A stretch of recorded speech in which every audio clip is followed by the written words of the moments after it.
CSK रे नुआ थाला संजू सैमसंग 54 बॉल कले 101 रन। आईपीएल इतिहास में प्रथम थर पर मुंबई एवं सीएसके मध्य मैच है देखा मिले ना महेंद्र सिंह धोनी एवं Rohit Sharma. Chennai super kings Sanju Samsung धुआंधार बैटिंग और अखिल हुसैन घातक बोलिंग रे बड़ व्यवधान हारिला मुंबई इंडियंस। हाँ दर्शक बंधु, गतकाली मुंबई रे वानखेड़े स्टेडियम खेला आईपीएल 33तम मैच जो कि मुंबई एवं सीएसके मध्य मुहांमुही होते। मुंबई इंडियंस टॉस जीति प्रथम बोलिंग करथिला एवं सीएसके को बैटिंग देथिला। चेन्नई प्रथम बैटिंग करी संजू सैमसंग जे कि धुआंधार बैटिंग आरंभ करथिले। संजू सैमसंग नॉट आउट रही 54 बॉल 101 रन करथिले। से 10टी चौका 6टी छक्का मारिथिले।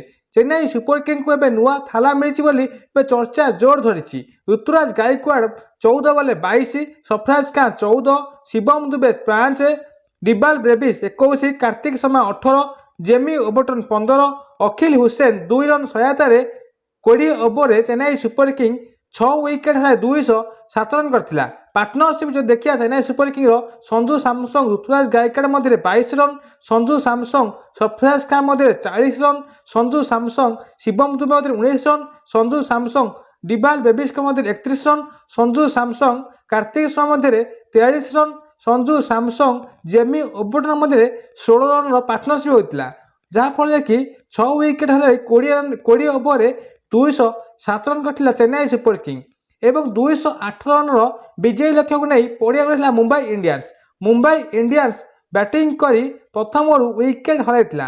क्विंटन डिकॉक 10 बॉल खेली 7 रन कर आउट होते। डेनिस मैक्सवेल खाता खोल मारे। नमन धीर 3टी बॉल खेली आउट होते।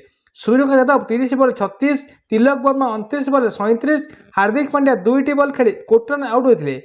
सुफेन रिपोर्ट खाता खोल आउट होते। सरदार ठाकुर 6, क्रिस भागवत 7, अश्विनी कुमार 1, जसप्रीत बुमराह 2 रन करते, जहाँफल कि Mumbai Indians 19.1 ball 104 run all out होता एवं चेन्नई सुपर किंग यही मैच को 103 रन एक बड़ व्यवधान हारी जाता। चेन्नई सुपर किंग हिरो होते संजू सैमसंग जे कि खेली 101 रन पाली मात्र 54 बॉल नॉट आउट रही से 10टी चौका 6टी छक्का मारी।